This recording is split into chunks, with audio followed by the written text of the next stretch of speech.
Olá você telespectadora, olá você telespectador da TV Cultura Litoral. A partir de agora você acompanha a edição desta sexta-feira do Opinião 2.0. Vai analisar as notícias com você o empresário André Orsini. Nós temos também como convidado o jornalista José Carlos Bernardes. Se ele chegar a tempo, ele entra também para analisar as notícias com você. A primeira notícia é aquela que aparentemente é boa, mas só na prática que a gente vai saber se é boa ou não. A Prefeitura de São Vicente assinou um contrato sem licitação, porque é emergencial, por 6 meses, com uma empresa de transporte coletivo que diz que vai colocar 70 ônibus na cidade.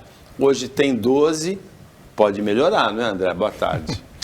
Boa tarde, Paulo. Boa tarde a todos que nos acompanham aqui na Opinião. Então, Paulo, esperamos que melhore mesmo, né? O Vicentino vem há muito tempo sofrendo com a questão do transporte público, né? Essa empresa contratada a caráter emergencial até dá tempo da Prefeitura montar o processo de licitação, que deve demorar algum tempo, então por isso um contrato emergencial de 6 meses. A gente espera que realmente a empresa coloque os ônibus com qualidade, porque na nossa região precisa ter um ar-condicionado, as pessoas no verão têm a necessidade de ter aí, com a temperatura mais alta, de ter uma qualidade melhor, né? E a gente espera que realmente a empresa assuma. Já faz tempo que São Vicente passa por isso, né, Paulo? A gente já vê isso, já demos outras notícias, a empresa que fazia o transporte público, que está fazendo, aliás, até agora, né, ainda vai entregar, ela vem já com bastante dificuldade, assim como outras empresas também no Brasil têm dificuldade, muitos em razão do alto preço do óleo diesel, do preço do pneu, porque o pneu é uma coisa que subiu, tem pneu de ônibus e caminhão que subiu mais de 100%, né, em razão da alta do petróleo. Então, assim, tem coisas que fizeram com que as empresas abalassem o serviço, não conseguissem manter o serviço de qualidade. Mas o munícipe, aquele que paga ali a sua passagem, que precisa do transporte público, não tem nada a ver com isso, ele quer um transporte de qualidade. Algumas cidades estão fazendo subsídio, que é o caso de Praia Grande, algumas cidades negociando com as empresas de transporte, mas São Vicente apresentando aí uma empresa nova, a gente espera que ela entre realmente aí com todo o carinho que a população merece no transporte público. Essa empresa Otrantur, que teve muitos problemas, greve de motoristas, uma pequena parte dos ônibus em circulação, mesmo com determinação judicial para eles circularem, e entra a Sansetur. Agora, o contrato é de 4 milhões e 800 mil, quase 4 milhões e 900 por mês. Se a gente fizer uma conta, 4,90 de tarifa, para dar uma arredondada, seria 1 milhão de passageiros por mês, que é uma conta, 1 milhão de passageiros pagando, né? Porque tem também a isenção de pagamento de tarifa de transporte coletivo, principalmente para os maiores de 65 anos. Agora, 1 milhão de passageiros pagando é uma conta até um pouquinho subestimada, né, André? É uma conta subestimada, Paulo, assim, porque na composição geográfica ali da cidade de São Vicente, né, uma quantidade de usuários do transporte público é da área continental para o centro de São Vicente ali para trabalhar, para se locomover durante o dia, né, e assim, se a gente for analisar durante 24 dias úteis do mês, né, Paulo, nós estamos falando aí algo em torno de 110, 120 mil passageiros dia, né? Então, assim, tem os horários de pico que tem maior transporte, mas pela média aí dá mais ou menos aí 12 mil passageiros por hora, né, levando em consideração 10 horas de movimento. Então, assim, é um transporte de massa, é um transporte com bastante pessoas, mas não é de um volume alto comparado às cidades como Santos, como cidades como Praia Grande, Guarujá, que tem um volume mais do que o dobro. Então, como você bem colocou, é um volume de pessoas subestimado que pode vir a ser maior, né? Pode ter um resultado melhor. Mas o importante é que o usuário tenha ali, o ônibus tenha no horário, porque muitas pessoas dependem do transporte para chegar no horário no seu trabalho, né? E é isso que a gente espera, que o serviço seja de qualidade. Em São Vicente também, deve ter acontecido isso provavelmente na terça-feira, mas o corpo foi encontrado na quinta. Um homem que também aparentemente se tentou roubar cabos da fiação, da instalação elétrica do hipermercado Carrefour, foi encontrado morto. O que aconteceu foi o seguinte: o aparelho de ar-condicionado, o sistema de ar-condicionado apresentou defeito, não estava funcionando, na quarta-feira, né? É por isso que é provável que tenha sido terça-noite que ele tenha estado lá para tentar roubar os cabos.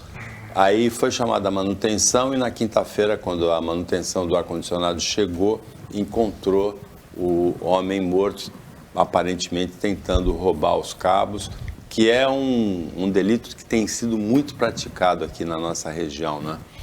E triste, né, Paulo? A gente saber que uma pessoa perde a vida fazendo um furto ali, que você bem colocou agora, tem sido recorrente, né? Muitas empresas têm tido esse tipo de problema. Chega de manhã para abrir a empresa, o comércio, não tem energia porque foi subtraído durante a noite, foi furtado durante a noite. E normalmente essas pessoas são pessoas usuários de droga, né? Que tem aquela necessidade à noite de fazer esse furto para poder comprar ali o seu material para consumir naquela noite. Então, a gente volta a falar, né, Paulo, que a gente tem que combater aqueles que compram cabos, né? Aqueles que compram telefone roubado, aqueles que compram objeto de furto, de roubo, né? Porque esses são os receptadores e eles é que incrementam os furtos. A partir do momento que as pessoas não comprarem esse tipo de coisa, peça de carro usada, que oriundos de carros furtados, roubados, né? Equipamentos eletrônicos, cabos, quer dizer, se tem alguém roubando é porque tem alguém comprando. Se não tivesse valor no mercado, não teria ninguém fazendo isso. E a gente vê isso, a perda de uma vida humana é o preço que se paga por esse tipo de crime, né? Das pessoas comprarem. O comprador, ele também é culpado por isso, porque ele está incentivando o furto desse tipo de equipamento. Então, as empresas precisam ter um controle melhor, mas logicamente que o culpado todo aí é quem estava realizando o furto e infelizmente perdeu a vida com relação a isso. Mas o combate sempre tem que ser em cima do receptor da mercadoria roubada.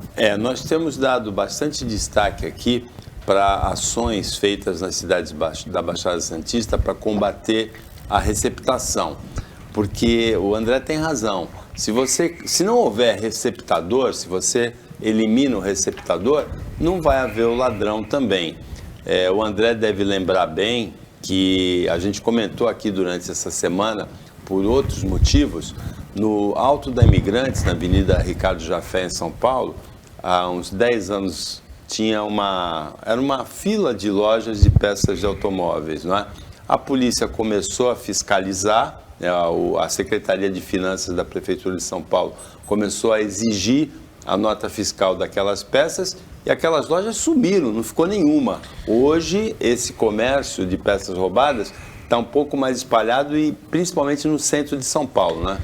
Paulo, eles mudaram o modus operandi dele, né? Antigamente eles estavam expostos ali à rua, sujeito à fiscalização da polícia, né? Você bem lembrou ali no final da Rodovia dos Imigrantes, Avenida Ricardo Jafé, um trecho que muitas pessoas da Baixada para ir ao centro de São Paulo utilizam, né? E a gente via ali, tinha até um nome, chamava-se Roubalto, né, que comercializava peças de veículos roubados. Hoje em dia, Paulo, eles trabalham muito com grupos de WhatsApp.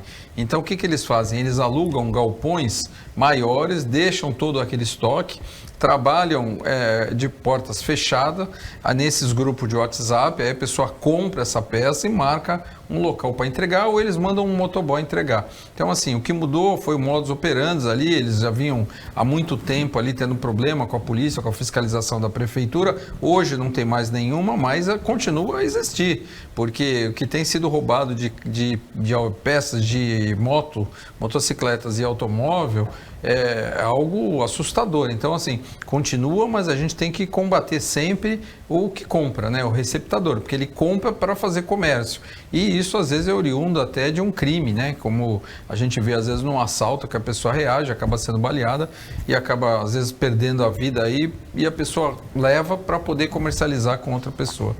Ontem houve uma perseguição e o motorista de um carro que tinha uma acompanhante do lado foi baleado, mas não foi para roubar o carro, porque os criminosos eles perseguiram o carro, conseguiram fechar. Isso aí foi no Campo Grande, em Santos. Eu ia falar Marapé, mas foi no Campo Grande.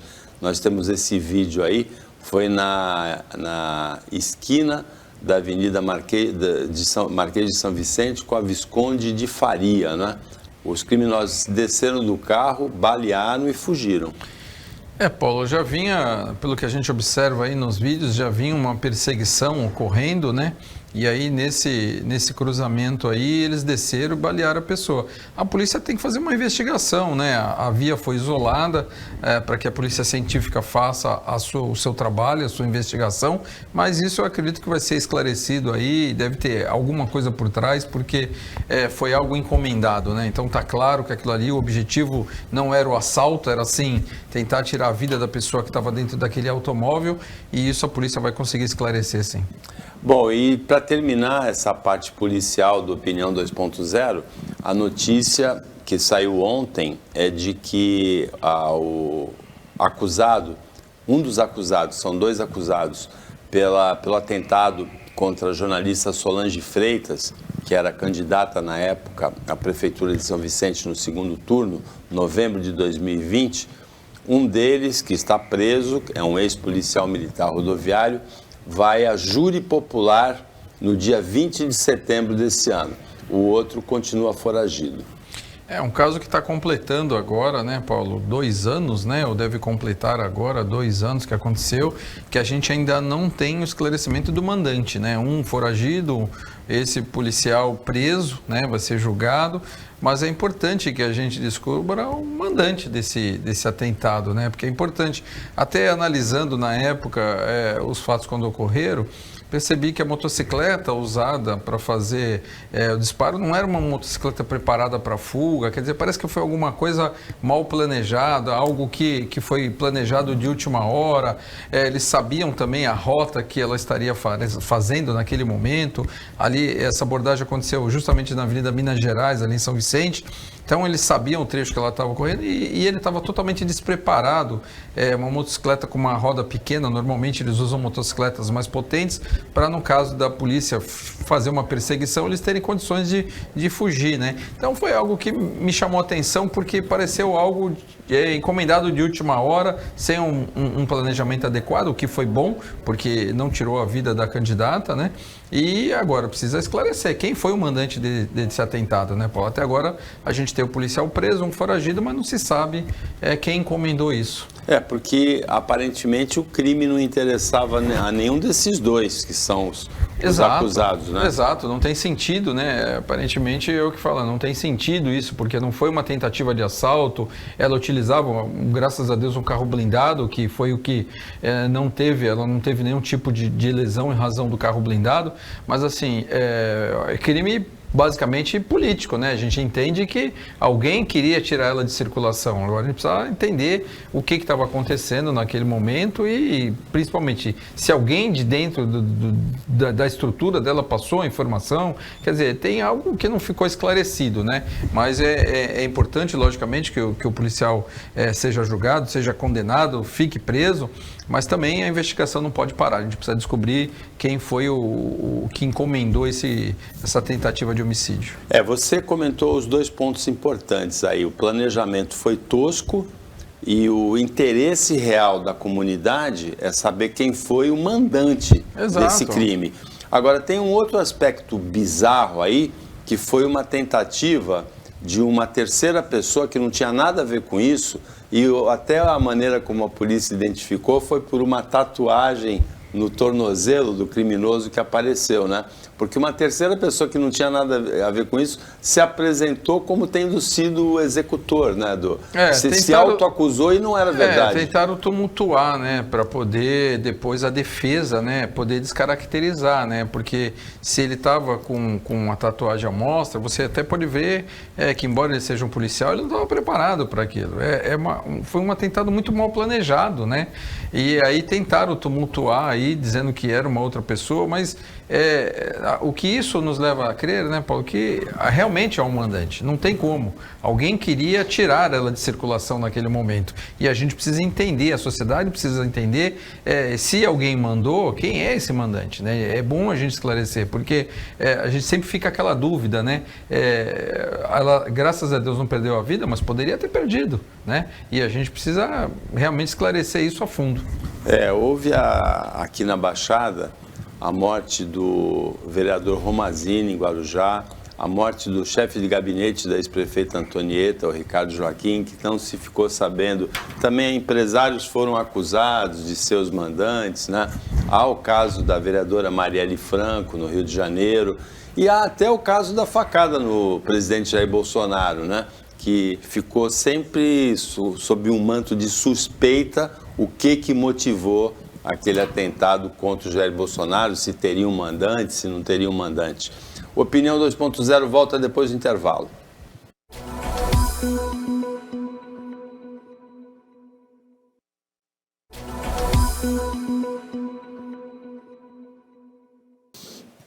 Voltando com a Opinião 2.0, como eu anunciei no início, nesses dois últimos blocos, vai participar, além do André Orsini, empresário, o jornalista, comentarista político José Carlos Bernardi. Bernardi, você pode começar explicando para a gente aquela polêmica toda, né? Como foi com a Amanda Klein? Perrengue com Boa Amanda. tarde. Tudo bem, boa tarde. É um prazer Paulo. receber você aqui. Privilégio de estar aqui com vocês na TV Cultura, a gente poder falar sobre ter opinião, né? Afinal de contas, o programa é opinião, e quem não tem opinião se estrumbica. A gente tem que ter opinião, tem que ser uma pessoa posicionada. Quando a gente toma posição, tudo funciona. E eu tive esse problema com a Amanda, foi no dia 16 de novembro do ano passado, num debate no Jornal da Manhã da Jovem Pan. A propósito, o Paulo apresenta o Jornal da Manhã da Jovem Pan aqui no Litoral. E eu tive, como comentarista político da Jovem Pan, tive um debate, nós tínhamos o Lula visitando a Europa na época, estava na Alemanha e discursou no parlamento alemão. E ele foi aplaudido, do lado de dentro, do lado de fora foi vaiado. E aí nós estávamos numa discussão de 13 minutos, Amanda e eu, antítese um e o outro, e foi quando a Amanda fala que não dá para comparar o Brasil com a Alemanha, em função de que a Alemanha é um país rico, é um dos 5 países mais ricos do mundo. E aí eu me relacionei, olha, se a gente voltar à fita, à história, você vai ver que a riqueza da Alemanha foi porque expropriou os judeus. Expropriou, matou 6 milhões de judeus lá na história e ficou com o patrimônio dos judeus. Se o Brasil tivesse feito isso, teria talvez também ficado rico. E aí a Folha de São Paulo, a demônica Bergamo, pega essa frasezinha, Bernardi apregou a morte de judeus, é um antissemita. Pô, eu sou pastor evangélico, estudo o judaísmo, os princípios que eu vivo, minha família vive, são judaico-cristãos. Então, meu irmão, para ser antissemita tem muita distância, mas isso aí é discursinho, retórica, narrativa, que a gente mata no peito e segue em frente, porque a vida não pode ficar parada. Fui cancelado, perdi o meu emprego na Jovem Pan por causa disso, perdi um emprego também na Assembleia Legislativa, onde eu estava há 16 anos, e agora eu estou pronto para ir para a Assembleia Legislativa, sou pré-candidato a deputado estadual, porque entendo bem de Assembleia. Agora, André, você gostou da maneira como ele se referiu à jornalista demônica Bergamo? Ele colocou um D na frente, né? Percebi, sim. Seja bem-vindo aqui. Obrigado, na bancada.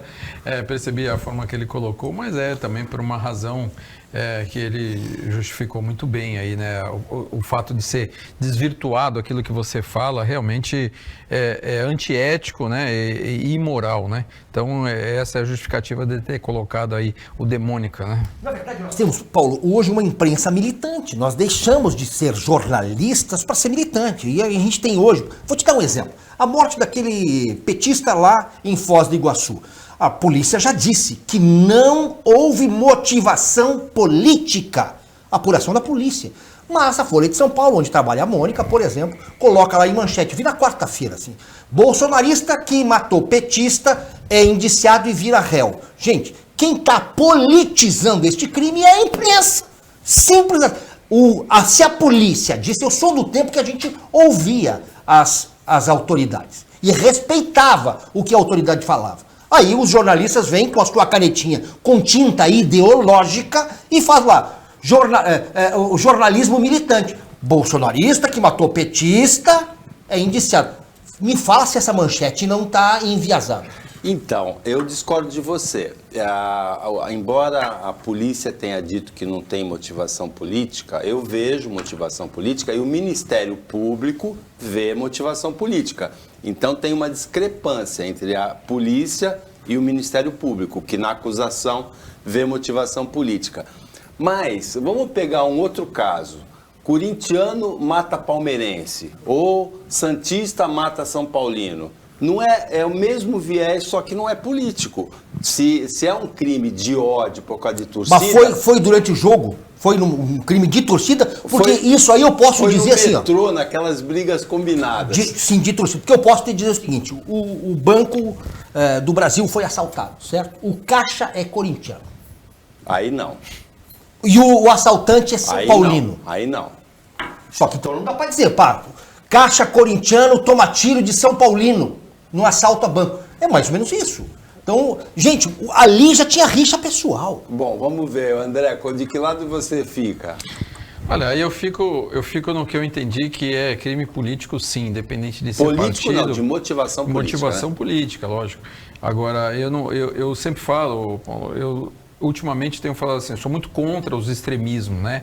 Eu sou um cara politizado, mas eu gosto da política daquela de discussão, do diálogo, de ser construído, porque eu digo sempre o seguinte, dos dois lados você sempre tira algo objetivo, né? Do jeito que está sendo colocada a política hoje, eu fico muito triste, porque é política de dois extremos que não ficam discutindo o Brasil, eles ficam discutindo, se agredindo de forma muito feia, né? Até porque a gente precisa envolver o jovem na política, e quando o jovem vê isso, ele não se interessa pela política, né? E esse crime, ele foi, no meu ponto de vista, colocado de uma forma de motivação política, assim, né? Agora, eu não estou aqui dizendo se um lado é esquerdo, outro lado é direito, ou é fulano ou ciclano. Eu entendo que foi de motivação política. Eu não entendo o que leva o ser humano a fazer isso. Eu tenho muitos amigos de todos os lados. Eu escuto, eu não sou nem de esquerda, nem de direita, nem de centro. Eu sou a favor do desenvolvimento do meu país.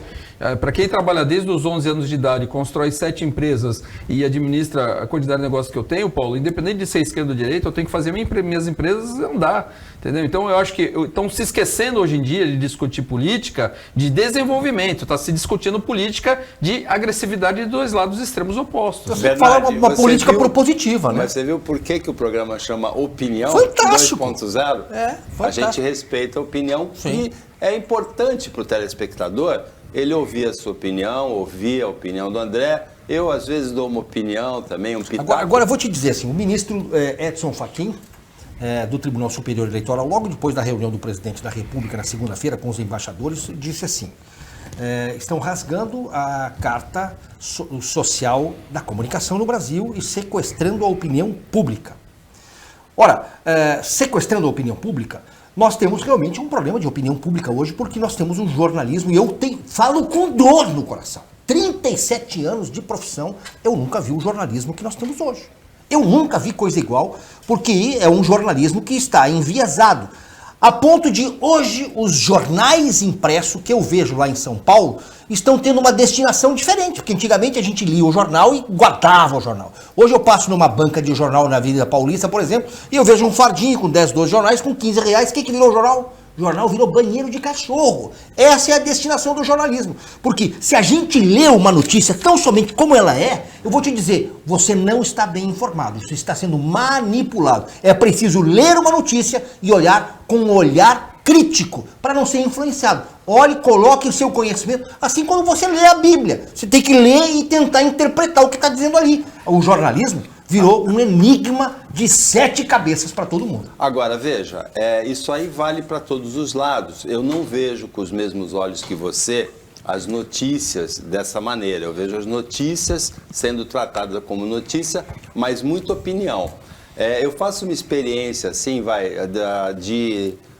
no segundo semestre do ano passado, todas as vezes que eu ouvi o jornalista Cláudio Humberto, ele vai comentar que o Corinthians empatou com o Palmeiras. Eu tinha certeza que ele ia falar mal do Dória e ia elogiar o Bolsonaro. Eu tinha certeza. Não errei nenhuma vez. Sempre ele elogiou, até para comentar o empate do Palmeiras com o São Paulo. Até porque o Bolsonaro é palmeirense. Então nós estamos tendo hoje esse problema a política tomou uma posição muito grande no Brasil, gigantesca. Por exemplo, você que está assistindo a gente agora, você lembrou que tem Copa do Mundo este ano? Ainda não. Tem Copa do Mundo este ano. Gente, daqui a pouco é a Copa do Mundo. Ninguém está antenado para a Copa do Mundo, mas tem Copa do Mundo este ano. Agora, se perguntar quem são os 11 ministros do STF, nessa escalação a gente já está sabendo de cor.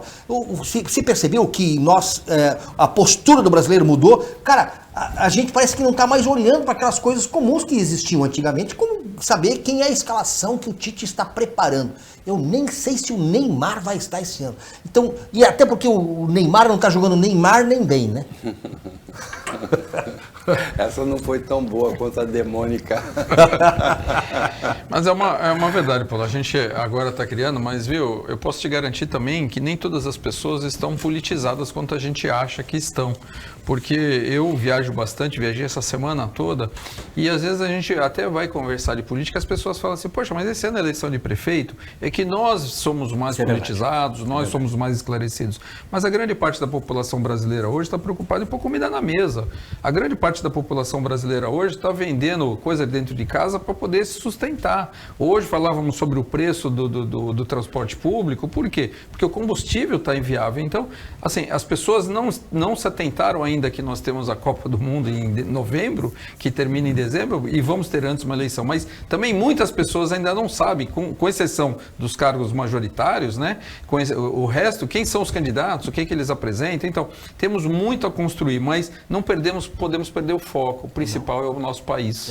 O principal é o Brasil. O Brasil está em jogo, e é isso a gente precisa construir. Lógico que vamos respeitar a vontade da nação, mas não podemos perder o rumo. O rumo é o mais importante, Bernardo, independente de quem seja o presidente. Bernardo, você acredita numa terceira via ou ela está totalmente sepultada, essa ideia? A terceira via morreu, na verdade é natimorta, né? Um termo jurídico, já nasceu morta, essa terceira via não se estabeleceu desde o início, quando Sérgio Moro, lá em 10 de novembro, se filiou ao Podemos, né? E depois Sérgio Moro tropeçou, não sei se ele amarrou o calçado um no outro e foi dar o primeiro passo, já caiu, não consigo entender. Então, a terceira via está aí. E quem é a terceira via hoje? Ciro Gomes, com 9%, se é que essas pesquisas a gente consegue confiar. Então, o país está verdadeiramente polarizado e a gente precisa agora entender que o futuro, o nosso futuro, está na ponta dos nossos dedos. É digitar os numerozinhos certos, indo com a sua consciência, tendo a sua opinião 2.0.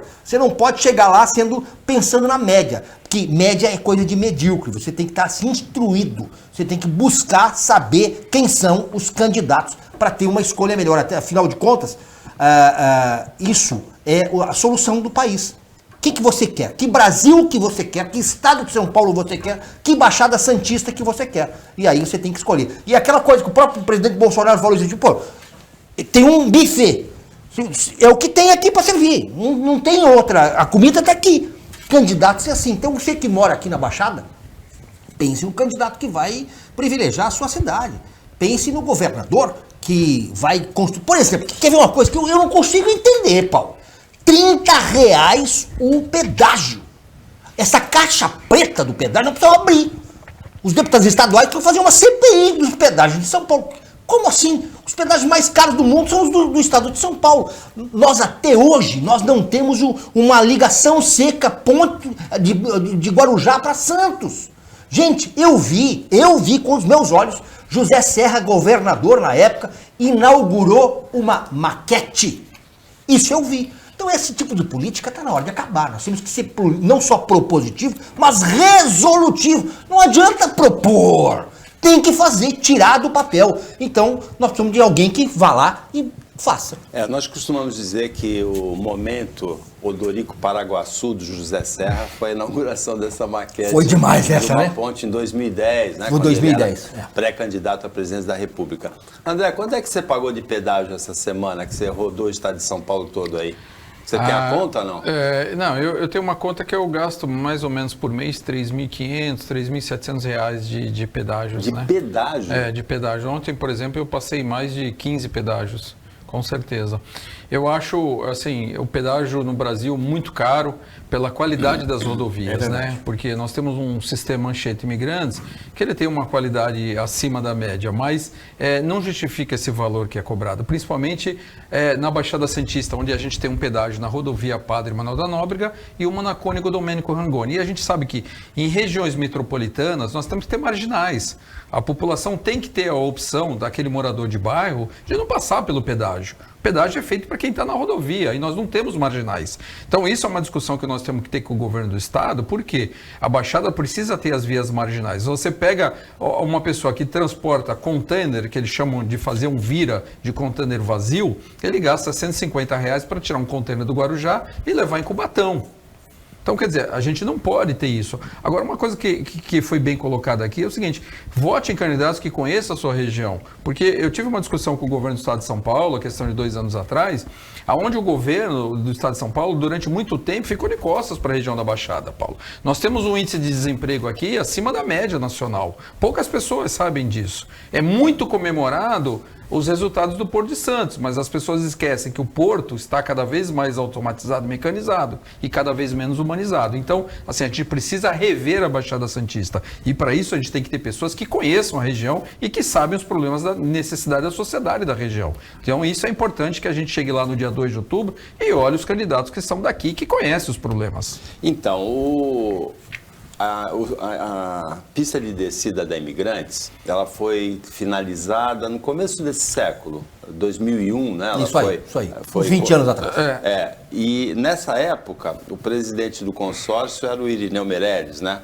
Eu lembro de ter conversado com ele em programa de televisão, o investimento foi de $300 milhões e o break-even point era entre o 8º e o 9º ano. De lá para cá, é só lucro a operação, né? Houve investimento, mas é só lucro. E esse contrato, que é muito vantajoso, ele fez com que o governo do estado arquivasse, engavetasse projetos importantes, como tinha uma parceria público-privada que oferecia uma ligação entre Suzano e o Porto pela área continental de Santos, né? Com dutovia, ferrovia, rodovia, né? Uma estrada moderníssima, porque é muito vantajoso, porque nessa altura foi sendo aditado o contrato por obras como o Anel Viário de Cubatão. Paulo, e também isso precisa ser questionado. E a gente também precisa questionar, Paulo, por que a rodovia Imigrantes, que completa 20 anos agora, a pista de descida, e 30 anos do sistema Anchieta Imigrantes administrado por essa concessionária, não preveu a descida de caminhões pela rodovia dos Imigrantes. Nós temos um estrangulamento... Barbeiragem técnica. E nós temos um estrangulamento do sistema Anchieta, aquele que permite caminhão, para daqui 10 anos. Então, quer dizer, cadê a nova descida de caminhões? Se o Brasil crescer 2,5% ao ano, se a gente falar em 10 anos, nós temos 20% a mais de caminhões. Hoje, nós temos 27 mil caminhões na Baixada. Nós vamos suportar o 20% a mais? Não consegue. Então, é isso que eu falo para chamar a atenção. Planejamento, né? Falta planejamento para a Baixada. E aí os governos também não se conversam, né? E aí pouco se termina a obra de um governo anterior. Então, falta planejamento, falta continuidade. Depois do intervalo, o José Carlos Bernardi conta para você o que ele achou da treta entre o Eduardo Bolsonaro e a Tabata Amaral. Depois do intervalo.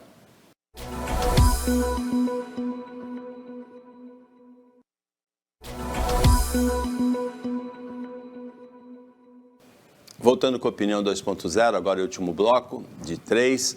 Nós temos o André Orsini, empresário, analisando as notícias com você. E nós estamos muito curiosos de saber a opinião do José Carlos Bernardi sobre essa treta entre o Eduardo Bolsonaro e a Tabata Amaral. Houve um movimento de esvaziamento da convenção do PL no Rio de Janeiro no domingo, nesse final de semana.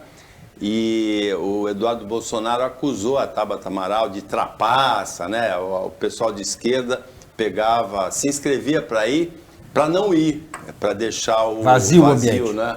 Como é que você viu essa treta aí, hein, Bernardo? Você percebe que política no Brasil se faz assim, né? Está se fazendo assim com jogatinas, joguete. Isso aí, se a gente for entrar no terreno do marketing, isso chama-se estratagema. Não é uma estratégia, é uma estratagema de botar a casca de bananas ali, porque queriam esvaziar para mostrar o Bolsonaro sozinho lá dentro. Bom, agora o Eduardo pedir, né, ou ameaçar de colocar no Conselho de Ética, talvez isso não é quebra de decoro, jogada política, e a jogada política tem muito disso. Eu acompanhei 16 anos dos plenários da Assembleia Legislativa, quer ver uma coisa? Às vezes está lotado lá, o plenário está lotado, mas vai entrar um projeto de lei que as pessoas, que a oposição não quer votar. O que eles fazem? Saem do plenário, ficam no corredorzinho do lado, não tem quórum. Mas, uma verificação de presença aqui, aí conta lá, não tem os 21, não pode votar. Então isso é estratagema política. Então quando não tem quórum, você não quer votar um negócio, é obstrução, tira os deputados do plenário, não tem votação. A Tabata fez uma espécie de artigo 82 do regimento. Não sei se esse é o número, mas seria mais ou menos uma jogada dessa aí. Agora, você acompanhou confusões desse tipo na Assembleia? Muitas. E episódios muito polêmicos recentes, como, por exemplo, o do Mamãe Falei, o Arthur Duval, né? E também o do Fernando Cury, né? Com a Isa Pena. Pois é, então essa legislatura aí foi, Paulo, de uma pobreza impressionante. Eu acompanho a Assembleia há 4 legislaturas, e essa talvez, última legislatura, foi a mais pobre desses últimos 16 anos que eu convivo lá dentro. E dos 30 anos que eu tenho dentro da política do Estado de São Paulo como repórter, né? Fui repórter do SBT, da TV Manchete, da Rede TV e de outras emissoras. Eu nunca tinha visto uma Assembleia Legislativa tão empobrecida como essa legislatura que se acaba agora, né, no final do ano. Na verdade, acaba em 15 de março do ano que vem, mas nós vamos trocar os deputados. Por que que acaba? Porque entraram muitos deputados sem conhecer nada da Assembleia. Eu vou dar o exemplo de Janaína Pascoal, que vem agora ao Senado, é pré-candidata ao Senado. Ela chegou com 2.060.000 votos, um capital político absurdo. Nunca se tinha visto uma pessoa, e ainda uma mulher, ter tanto voto. E ela chega querendo ser presidente da Assembleia, sem negociar. Você não pode entrar na Assembleia Legislativa. Não, mas eu tenho 2 milhões de votos. A senhora tem 2 milhões de votos lá fora. Aqui é um só. Bom, ela entra gigante na Assembleia. Na primeira votação, eu cheguei para a bancada do PSL, foquem na primeira secretaria, porque o PT está na primeira secretaria desde 1984. Não queiram ser presidente agora. Foquem na primeira secretaria. Não, porque eu quero ser presidente. Pum. Na primeira votação, ela entra gigante e sai nanica. Falta de experiência política. A primeira secretaria, há 38 anos, está na mão do PT. O PT tem 240 cargos nesta primeira secretaria. Na caneta do primeiro secretário passam 1 bilhão e 800 milhões de reais por ano. E estes 240 cargos estão lá lotados ex-deputados do PT, ex-prefeitos do PT e ex-vereadores do PT que perderam as eleições. Virou um grande cabide de emprego para os amiguinhos petistas. Olha, Paulo, eu falando do fato da Tabata, a Tabata foi uma deputada eleita que até eu simpatizei com ela no começo, achei que jovem, né, com muita vontade de realizar uma política nova, cheia de ideias. Mas esse jogo, lógico que na política, você sabe muito bem, conviveu muito tempo lá, vale tudo menos perder uma eleição. Mas fatos sujos, ele só mancha o autor do fato, no meu ponto de vista, né? Então, para mim foi uma decepção muito grande, do Eduardo Bolsonaro não, porque a gente sabe que ele já tem outros fatos que já, para mim, já definiram o perfil dele de atuação. Mas da Tabata foi uma coisa que me decepcionou demais, né? Tirou muita da credibilidade que eu tinha com relação à pessoa dela, né? Mas falando da política no geral, é sempre bom haver mudanças, mas a mudança ela tem que ser sempre do lado positivo. Você lembrou muito bem, eu sinto falta, eu gosto muito de assistir a TV Câmara e gosto muito de escutar a Voz do Brasil, que normalmente é um horário que eu estou no meu carro, voltando de viagem, tal. E eu sinto falta a um empobrecimento político, do diálogo, da discussão, dos grandes embates políticos que hoje nós não vemos mais. A política ficou muito rasa, ficou muito agressiva, ficou muito com falta de consistência. Então, a gente torce, logicamente, que voltem deputados à Câmara e à Assembleia que tenham projetos, que tenham ideias, que tenham debates, que tenham ideias opostas, mas que tenham um objetivo comum. Então, eu fiquei muito triste realmente nesses últimos 4 anos, observando tanto a Assembleia como a Câmara Federal, com relação à qualidade dos deputados que lá se encontram. E fico mais triste ainda em perceber hoje, aos meus 53 anos de idade, que o Senado virou um asilo de ex-governadores, quando, na verdade, eu gostaria que o Senado fosse composto de grandes líderes, com possibilidade de chegar ao cargo majoritário brasileiro. Então, eu vejo que a política hoje, ela precisa ter uma reformulação, mas ela precisa começar lá na grade curricular. Eu digo sempre que quando tiraram o SPB, a Organização Social e Política Brasileira, da grade curricular, se perdeu muito, porque hoje você sai na rua e pergunta o que faz um deputado estadual? As pessoas não sabem responder. O que faz um deputado federal, o que faz um senador, o que faz um vereador? né? Eles não sabem, eles botam a culpa no político, mas não sabem o que faz o político. Então a gente precisa voltar a rever coisas que no passado foram deixadas de lado, porque a partir do momento que você abandona o ponto de vista geral, você só consegue colocar nas pessoas aquilo que não tem consistência. Se o Saddam Hussein fosse vivo, ele ia dizer que a reforma política é a mãe de todas as reformas? Não. Não sei se... Mas eu não sei se o Saddam Hussein falaria isso. Eu vejo que o Estado brasileiro precisa ser refundado. O Brasil tem que ser passado a limpo. Por exemplo, a nossa Constituição de 1988 é uma Constituição que foi lá, né, que atribuindo muitos direitos e poucas obrigações. Além disso, nós temos uma justiça muito leniente com o criminoso, com o bandido. Nós tínhamos que pegar pesado com os criminosos, pegar pesado com corrupção, por exemplo, não soltar corrupto por aí. Nós temos uma questão de lei penal de 30 anos de pena, ainda com redução de 1/6 de pena se o cara tiver bom comportamento ou estudo. Tinha que ter prisão perpétua para bandido, e inclusive para político corrupto. Prisão perpétua, sem visitinha íntima, sabe? Sem passar a mãozinha passar a mãozinha na cabeça. Nós temos um outro problema aqui no estado de São Paulo, que os policiais estão usando câmeras de segurança, sabe? Parece que para intimidar o trabalho da polícia. Enquanto isso, falta a tornozeleira eletrônica. Quem que é o bandido aí? É o policial? Quem que é o mocinho? Não estou entendendo. Então, se é para fiscalizar funcionário público, vamos fiscalizar o professor em sala de aula. Eu, por exemplo, passei com a minha família. Tenho 4 filhos. Todos foram ideologizados nas escolas. Escola particular, inclusive. Então, eu, por exemplo, se eu fosse deputado estadual aqui, eu vou propor criar um 0800 para você denunciar. Nós temos 4.000 escolas no estado de São Paulo, 4.000 escolas públicas. 180 escolas são territórios do crime. E temos muitos professores. Antigamente eu tinha medo que meus filhos fossem capturados pelos traficantes. Hoje estão sendo capturados por professores que ideologizam eles com ideologia de gênero, com linguagem neutra, com bobagem. E ensinar matemática, geografia, português, conduta ética, isso não. Bernardo, vamos voltar um pouquinho. Eu lembrei agora do episódio seu com a Amanda Klein, a saída que você falou que foi demitido da Jovem Pan. Porque houve um episódio também com o comentarista Adrilles Jorge, e a Jovem Pan, nesse caso, voltou atrás e o Adrilles Jorge foi reintegrado, não foi? Foi.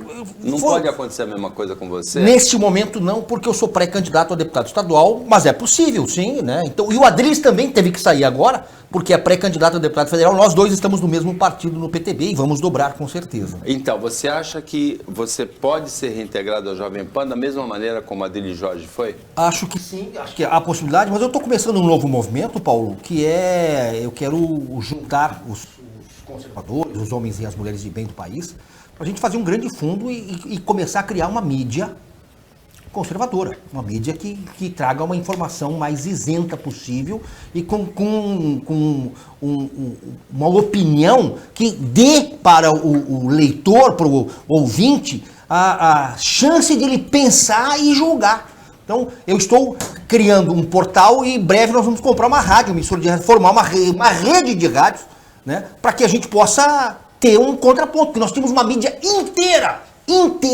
de esquerda, falando coisas que, por exemplo, passando a mão na cabeça de político corrupto, querendo que volte à cena do crime. A gente não pode compreender um negócio desse. Então eu estou imbuído hoje de criar uma nova mídia, uma alternativa de rádio, de televisão, de produto de internet, exatamente buscando o apoio dos conservadores, homens e mulheres de bem, porque desta forma nós vamos voltar a ter uma informação isenta e segura. Agora, esse argumento eu também acho curioso pelo seguinte, até no meu caso pessoal. Quando o PT estava no poder, os petistas acusavam a mídia... A Globo lixo, é verdade, fora a Globo. Ser golpista, a Globo, a Folha, a Veja, eram acusadas pelos petistas de serem golpistas. O Jornal Nacional, ele apresentava as notícias da Lava Jato. Você lembra qual era a imagem que tinha? Eram os tubos saindo dinheiro. Sem dinheiro, tudo esgoto, esgoto sem dinheiro. Aí mudou da esquerda do progressismo, como se diz, para o conservadorismo, Bolsonaro no poder. E os bolsonaristas fazem a mesma acusação, eles só tiraram o radical da palavra, em vez de mídia golpista, ficou mídia esquerdista, né? Como é que você vê Mídia militante. Como é que você vê isso? Olha, eu sou jornalista há 37 anos e eu nunca vi o jornalismo o que virou agora. Eu não imaginava que nós chegaríamos a este ponto, porque antigamente, Paulo, nós ouvimos os dois lados. Hoje os dois lados não são ouvidos. Hoje se entrega uma notícia praticamente já julgada e condenada. O fato já está julgado pela caneta do jornalista e o leitor, o ouvinte, não está conseguindo mais entender essa informação.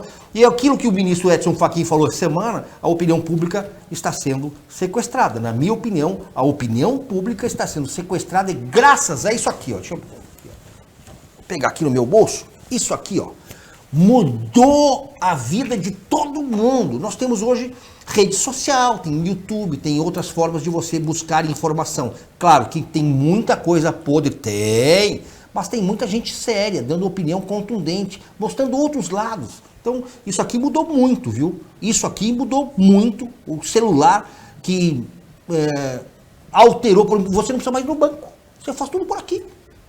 Isso aqui mudou a vida das pessoas e empurrou a humanidade para um outro. E a pandemia ajudou a empurrar a humanidade muito mais rapidamente. E aí nasceram... Agora você vai ver essa eleição, Paulo. Vão surgir pessoas que não eram da política, que estão entrando, que youtubers, influencers digitais. Por quê? Porque cansamos de ouvir porque assim, eu sou da época da televisão e do rádio, que a gente recebia carta. Eu recebi a carta da redação. Fulano, o Bernardo, José Carlos. José Carlos, gostei, o Bernardo. Eu recebi a carta. Agora, meu irmão, é automático aqui.